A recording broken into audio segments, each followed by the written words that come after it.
what's amazing about trauma is that it remains available to be healed. And we can tell that it's available to be healed because we can still feel it in our bodies. You're listening to Make Some Noise podcast, episode number 426 with guest Sarah Peyton.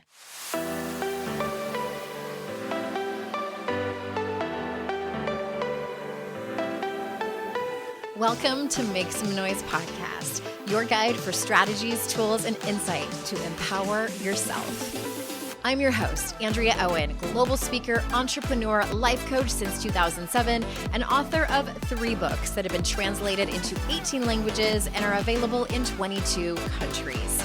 Each week, I'll bring you a guest or a lesson that will help you maximize unshakable confidence, master resilience, and make some noise in your life. You ready? Let's go.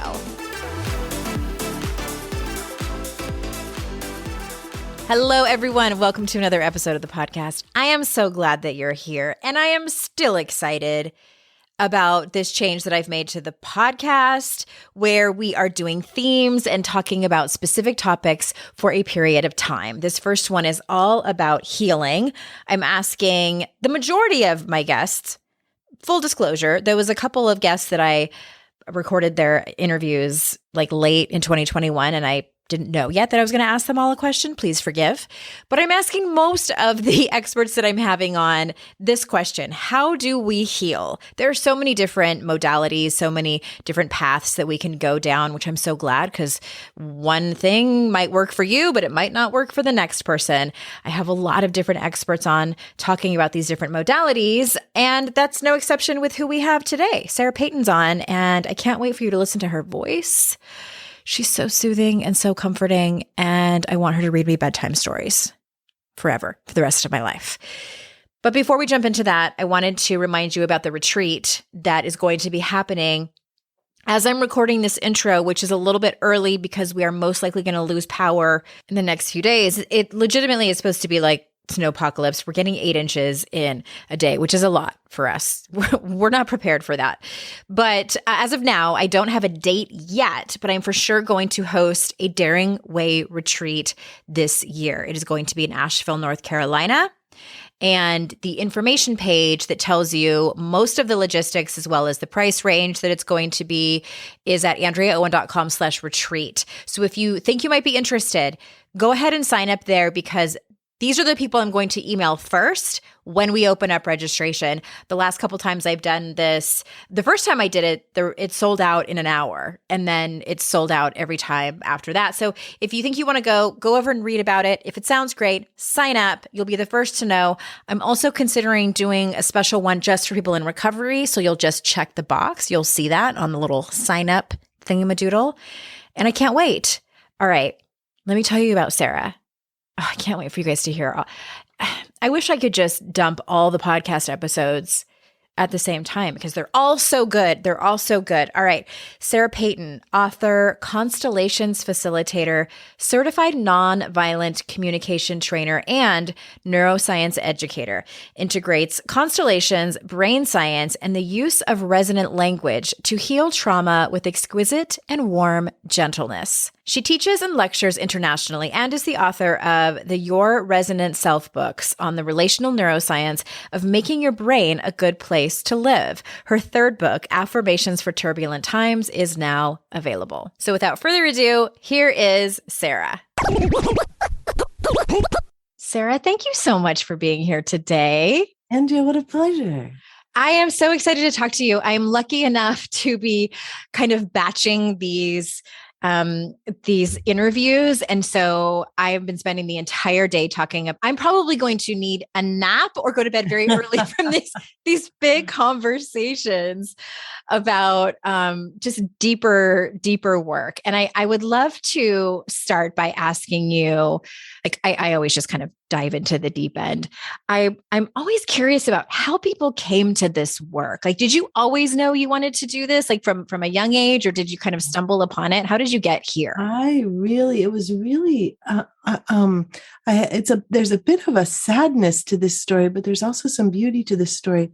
I had an adopted son, and he had a ton of trauma when he was a little guy that had happened before he came to us. and we were trying to figure out how the heck to basically save him from the trauma. We did not actually end up saving him. He actually died of alcoholism when he was in his 30s. Oh gosh. Yeah. But the experience of, I said the other day, and it just feels so true to me, that trauma can take people away from us, but trauma can't take the relationship away from us. Like, we can lose people to death, we can lose people to trauma, but it doesn't stop us from loving them. So that's really where this all came from for me, was this longing to be able to interrupt and change the trajectory of trauma, which now often happens for people who are working with the material that I teach. But some people, of course, we don't get to keep them with us, even though we want to. Oh, wow. Okay. So it sounds like it's such a paradox. Like, both things can be true. The pain of trauma can exist, and we can still love the person, whether or not they're still here, or whether or not we have a relationship with them anymore. Yeah. And certainly it's a very interesting thing to have a deep and loving relationship with somebody as they're, and being able to see clearly, like really being able to see clearly, that's trauma. Yeah. This person's not trying to hurt me. This person is not, they're not trying to injure me. They are just acting out of their trauma, and I get to love the heck out of them. It's really radical. Yeah. Yeah. I had a therapist recently, and we were doing trauma work together, and she sort of offhandedly said it, but it was one of those things that struck me, and I wrote it down, and I'm misquoting her, but it was something to the extent of, we're all just human beings acting from our subconscious. Yeah. I was like, well, isn't that the truth? For me, it helped me have compassion for other people. Not that, boundaries still need to take place, but it's a different perspective. That's for sure. Yeah, it is. It's very different. One of the, I was poking around on your website, and you have an online course about this, and it made me so curious. And it sounds like it's a technique that you use in your work, and you call it a time travel process to make empathy guesses for your younger self.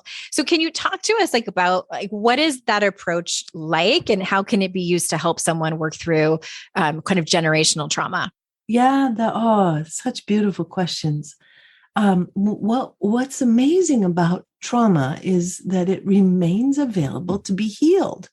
And we can tell that it's available to be healed because we can still feel it in our bodies. Sure likes to stick around, doesn't it? Until you pay attention. That's right. But that aliveness in our bodies lets us know that the amygdala is right there. And the amygdala, which is this funny little organ deep inside the brain that holds on to trauma memory, it doesn't have any sense of time. So, for example, if we lived through something in our childhood, we had a difficult time with somebody who had a particular aftershave, and we're, in our 40s, 50s, walking down the street, and somebody walks by with that aftershave, and our heart starts beating fast, and we want to hide, and we're like, wow, that was intense. That's, basically PTSD. That's the experience of trauma, letting us know that there were moments in our childhood or in our young adulthood that were difficult, where we weren't accompanied, and that we need accompaniment. So we get to actually time travel once we realize this. And Ruth Lanius, who is an amazing neuroscientist who studies trauma and the treatment of trauma and how to heal trauma, she did a series of case studies with a number of people who did time travel. And what she discovered was that before the time travel, she could visually see trauma in the brain. We can see when people have post-traumatic stress. So Ruth Lanius took people who were who had post-traumatic stress disorder and had symptoms. And when she looked at their brains, what's called the default mode network, she could tell in a way that they were attacking themselves. And that's one of the after effects of trauma, is that we're really quite cruel to ourselves. And so she took a picture of their brains before they did time travel. And then she took a picture of their brains after they did time travel, which is the experience of really taking it seriously, stepping through time and space, catching our younger self, making sure we really understand what kinds of feelings our younger self had. Yeah. That's where we'll get kind of traffic jams, is if we don't even realize there was disgust. But then we get to name it. We go, yeah, there was disgust. And our body and the memory starts to relax. The amygdala starts to relax. And then we can say, do you want to come home with me? You've been alone in this memory for too long. I wonder if you want to come home with me. And then we kind of gather our past selves up and bring them through time and space to present time. Mm-hmm. And when we do this, what Ruth Lanius saw was that the PTSD marks disappear in the brain. So this is quite an extraordinary thing we can do. Okay. So when you say time travel, do you mean, is that done through hypnosis or hypnotherapy? What is that actually look like? It doesn't need anything in particular. It can be a journaling moment. Oh, it can even be like talk therapy. Yeah. Okay. All that needs to happen is that we have some warm curiosity about the physical experience of the past self and what emotions our past self might have had. Gotcha. Okay. Yeah, that's all we need.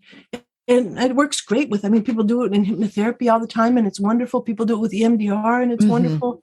People do it with imagining enormous and beautiful animals like huge black panthers that time travel to come and rescue us from past events. People do all kinds of time travel, and they're all effective. But the most important thing is what's happening with the body of the past self in the memory. And as we name emotions, does that body begin to relax? And when it relaxes, do we get to bring it home? Yeah. So that we're no longer stuck in the past. And people reclaim all kinds of life energy from doing this work. It's like, I'm so intrigued. I'm like taking a note to look at that afterwards when we're done talking. I'm sure there's people listening who are going to look into it as well. Yeah. It's so fast. And I love looking when experts talk about the more, it's kind of called woo-woo in this industry, the more kind of abstract modalities to heal, as well as science-based evidence like brain scans and things like that. So I love talking about that. But it makes me want to ask you about epigenetics. And for people who aren't sure what that term is, can you briefly talk about what that is and how does epigenetics reveal itself in our lives? And I think I'm just going to leave it at that because that could go in any direction. I'm interested in what you have to say. Such a great question. We don't mess around here, Sarah. No, we don't. We're right on it. I want to say that on the website, there's a first aid for trauma down. It's like a little class that walks you through the whole time travel process. Oh, good. We'll link to that in the show notes. So it's easy for people to check out. But epigenetics is the study of how past generations' experience affects present generations' experience. And it includes all kinds of things. It includes like the effects of famine and how people have more or less tendency to be diabetic based on what happened to their great-grandparents in times of feast or famine. Wow. So we are much more a part of our family line than we ever get any information that we are in modern day life. But I have an epigeneticist that I just love who works in Montreal, whose name is Moshe Zhyf, S-Z-Y-F. And what he did is he said, I wonder if we had a big event, a big stressful event that happened to a whole bunch of people, I wonder if that event would show up on the protein sheath around the DNA. And the protein sheath around human DNA is a little like tree rings. When you cut down a tree and you see, here was a really rich summer with lots of water. Here was a really dry summer. Well, we can do that with the ways that the markings are on our protein sheath around our DNA. So he took a particular weather event in Quebec, which was the Quebec ice storm, where for 3 months, the people of Quebec were just completely in isolation. The buses were frozen to the ground with 1.5 thick sheets of ice. The ice formed on the electrical conduits, and all of the electricity in the town went out. There were no buses, there were no taxis, there were no, it was hard to get grocery stores open. People were just banding together as best they could anywhere where they could survive, anywhere that had a fireplace, and just trying to keep each other alive. And many people died, but it was quite a big stressful event in that city. And so he said, I wonder if I can see the Quebec ice storm in people's epigenetic sheath. And it turned out he could. And as a result of that, he said, I think that in the next 40 years, we're going to be able to read the impact of human historical trauma on families. Like, we would be able to take your DNA and the protein sheath around it, and Moshe Gif would be able to look at it, and he'd be able to say, oh, look at this. Your family suffered during the Inquisition in Spain in the 1500s. And you would be going, what? Wow. It's like a crystal ball. Yeah, it's quite intensely beautiful that we are such a part of our history. We often think of ourselves as being independent and that we create our own lives. But there's so much that comes from our family experience and has such a strong impact on our health and well-being. So then the next question might very well be, how do we heal that? Yeah. Yeah. It's a big task. I hadn't heard about that particular study, but I know there's been a handful of them. The one I read about very briefly, and please forgive my my layman's terms of explaining this, but it was someone had studied the offspring of men who had served in the Civil War here in the United States. Yes. And I believe that they tested them. They looked at the offspring's DNA before these men fought in the war and then after, and noticed a marked difference. Right. That made me sit up and pay attention to epigenetics. Yes, no kidding. And they've done this with survivors of Auschwitz. They've done this with people who are Native American, indigenous peoples of North America. They've done this with folks who have served in the military. And one of the major ways that we get affected by past stress is our tendency to be hyper responsive to stress. So the more that our ancestors had to live in really stressful times, the more our little bodies get alarmed by stress and are hyper reactive to it. And one of the ways we get to move towards healing, it's such a beautiful thing, is with meditations and self-connection that touches into the needs and the longings that are most important to us. When we touch into, this is the work of Herbert Benson at Harvard, at the offshoot of Harvard. What he discovered is that when we allow ourselves time every day, I think it's 8 minutes a day, to just sink into what our beautiful needs and longings are, what our deep values are, what makes us who we are, that it actually specifically relaxes us and transforms that hyperactive stress response. So we're not powerless here in our relationship with the historic past. You're not powerless. I love that last part too, that there's, hope for healing in that. And I believe so much in the science of epigenetics. And I think about, for some reason, I'm very fascinated with my maternal line.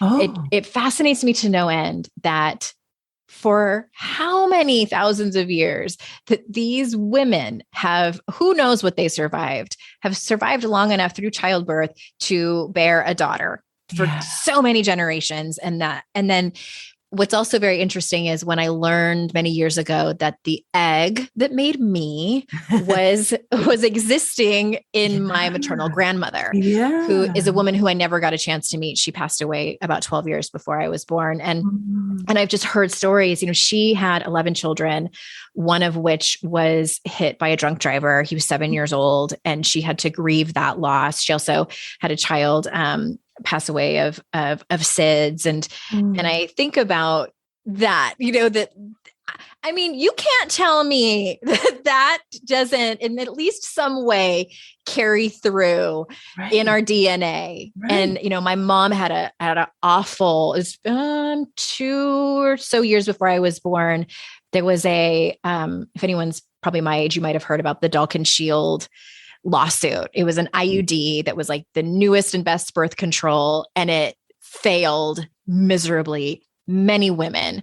And my mom was part of that and had a horrible, horrible miscarriage. Oh. And I feel that. Like, I can't tell the story or hear about it without feeling a somatic response. And so I know without a doubt that they were all walking around with the passed down traumas of our ancestors, many of which had never even gotten any support for it. Right. There was no support, was there? No. And I mean, it's one of the reasons I think I'm drawn to this work and talking about people who can help and are experts in so many different modalities. I'm interrupting this conversation to bring you a few words from some of our sponsors. I have made it my life's goal to feel like I'm wearing pajamas, but look presentable and not like I just woke up. That's why I love Beta Brand's Dress Pant Yoga Pants. These magical pants are soft and stretchy and just as comfy as yoga pants, but you'll look polished and put together. Beta Brand's Dress Pant Yoga Pants are designed with the fit and flexibility of yoga pants, but they look like polished dress pants. They're soft, comfy, perfectly stretchy, and stay wrinkle-free.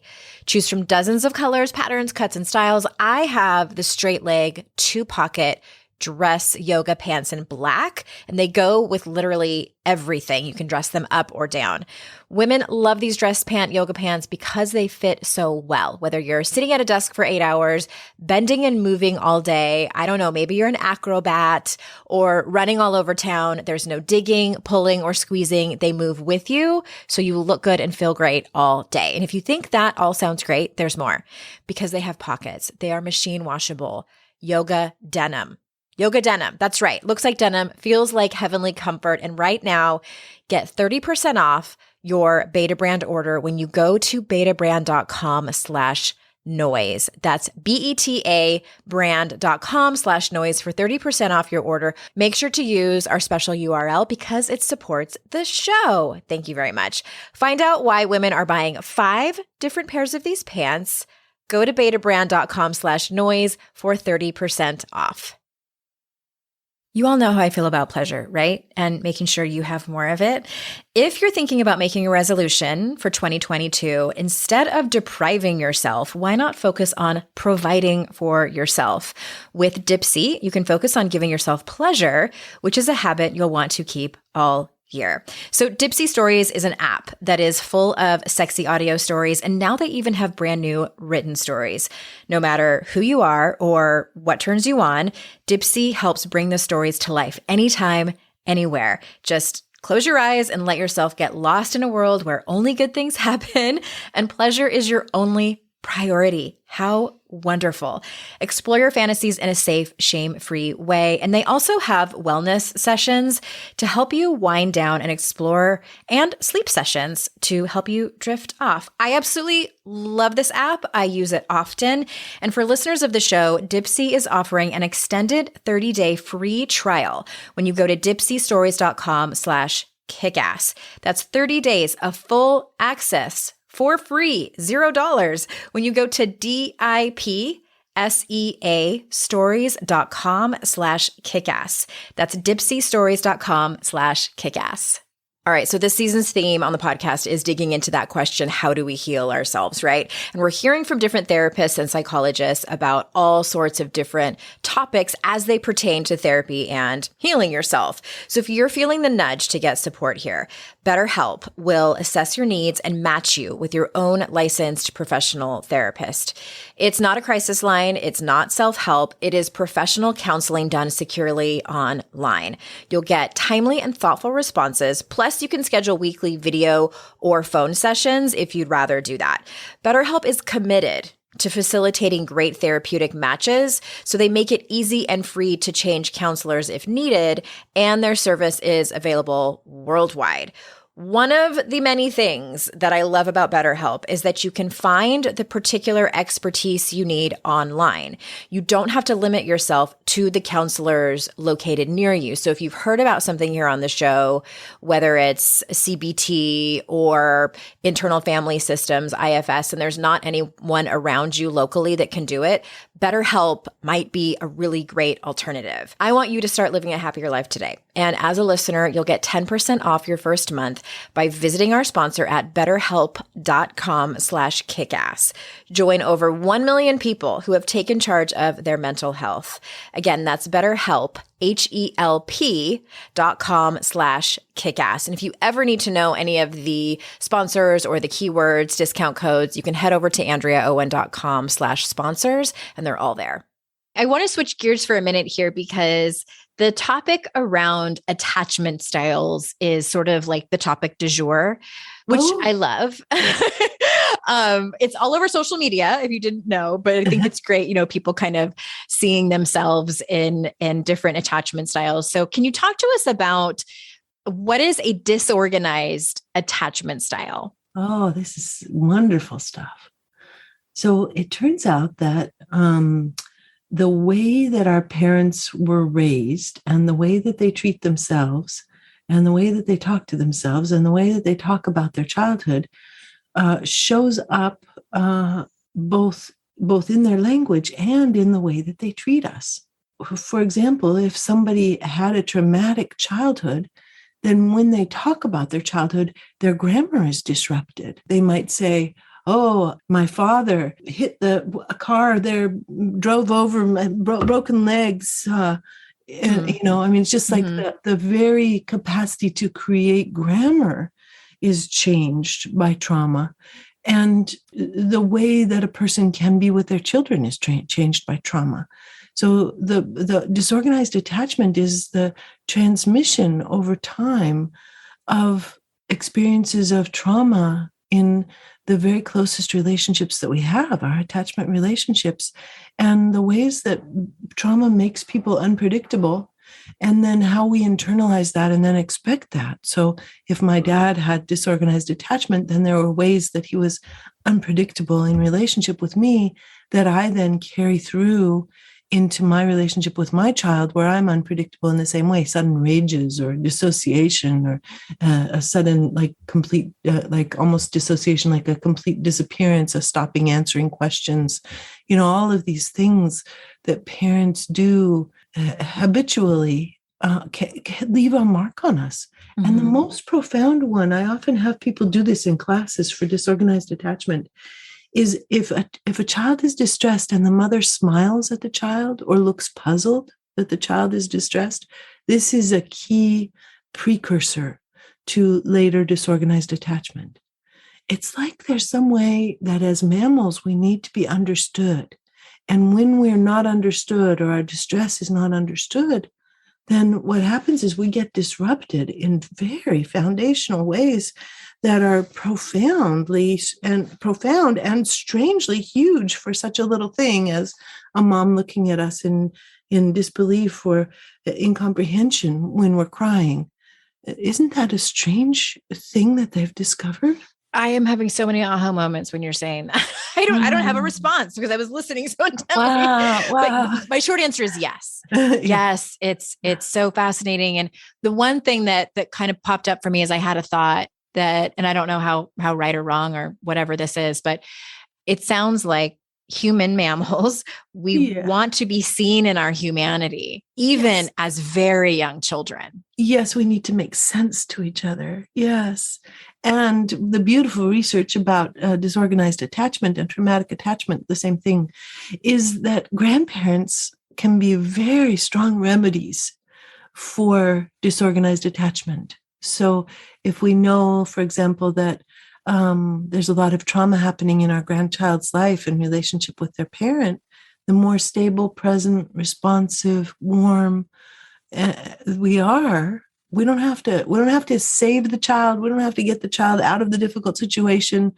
All we have to do is just be our loving selves, and it actually will change the child's propensity to transmit disorganized attachment to the next generation. It's quite a thing. Relationship is the most beautiful thing we have. Yes. Oh my gosh. Okay.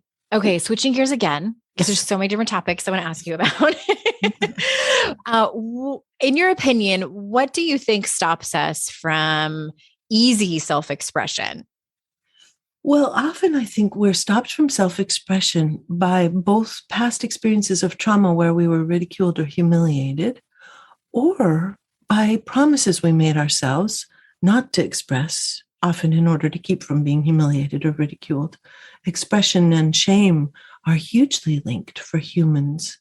It's like a question of whether we can both be ourselves and belong is always the question at every moment, I think, for every human being. Yes, I'm seeing parts of myself in what you just said, and how I had another woman I was interviewing, and I was telling her about a recent therapist of mine who was complimenting my personality and that I'm so enthusiastic and cheerful. And she said, you're quite the entertainer, because I'm funny. And it was sort of like, my child, it's always been my role, quote unquote. And I've been praised for it. And she asked me, we were doing some deep work, and she asked me, like, what would happen if you didn't have that, and sort of asking me, am I using it? Yes, it's part of my personality. And do I use it many times as a mask to protect myself from pain, from dealing with the shame and trauma that I've had? And let me tell you what, Sarah, when she asked me that, it even makes my stomach hurt to tell the story. So she definitely hit a nerve. And I think the thing that what I like to just kind of say what's there and just say out loud, what is hard for me in doing this career as someone who has a podcast with hundreds of episodes and people really know me, or they think they know me. I write books and I'm on social media.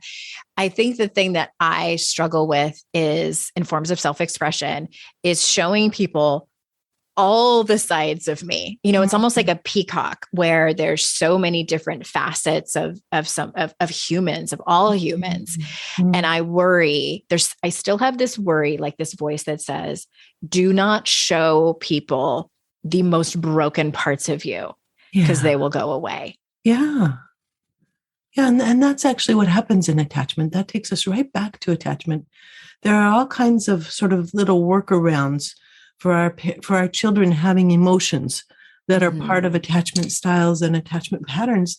And one of the things that avoidantly attached parents tend to do is they tend to turn away remember how with disorganized attachment, the mother was surprised when the child was crying.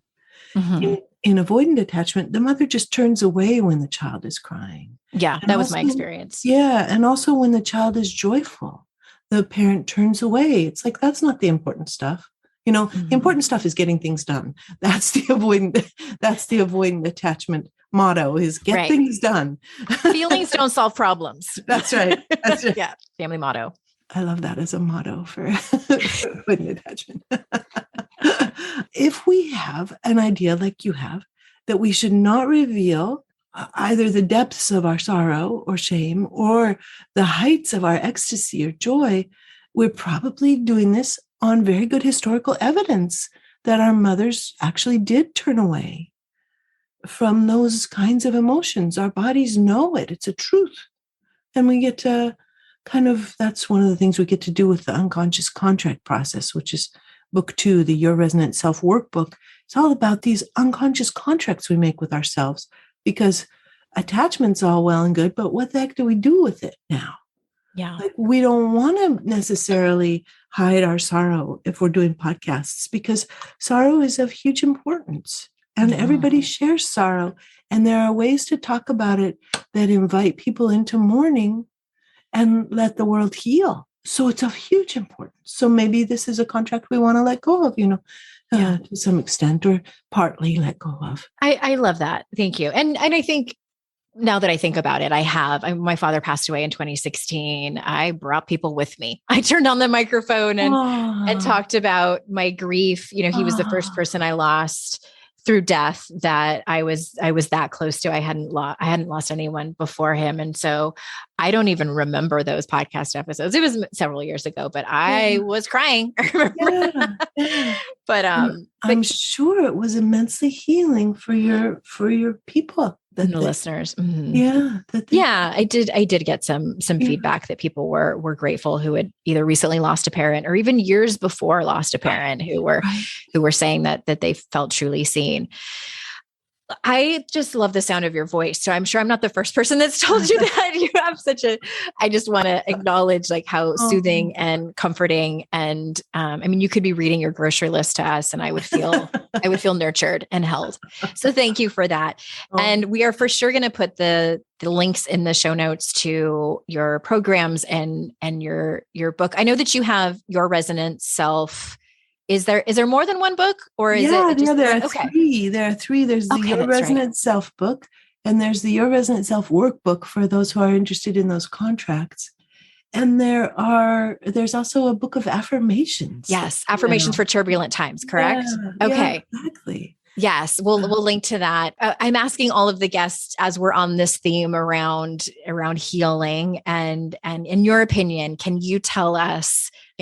For some, it's a whopper of a question, but I'm very curious about your answer around the question: how do we heal ourselves?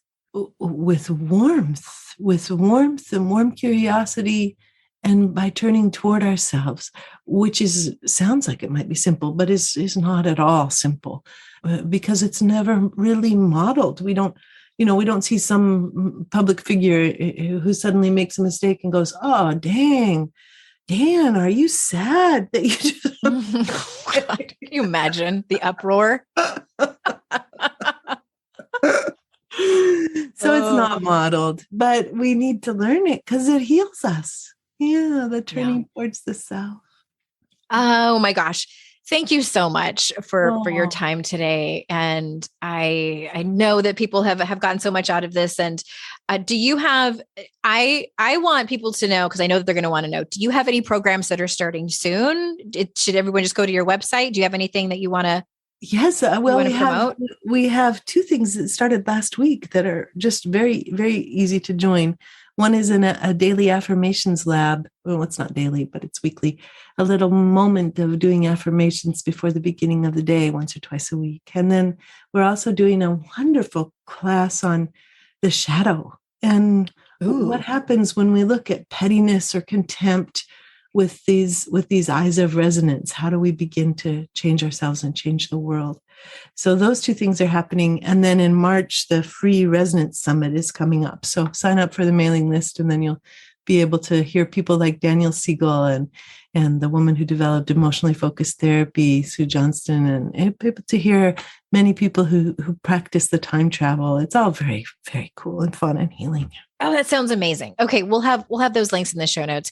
Thank you again for being here and giving us your time. And listeners, thank you so much for your time. You know how valuable I think it is. And I just am honored that you choose to spend it here with me and my guests. And remember, it's our life's journey to make ourselves better humans and our life's responsibility to make the world a better place. Bye for now, everyone.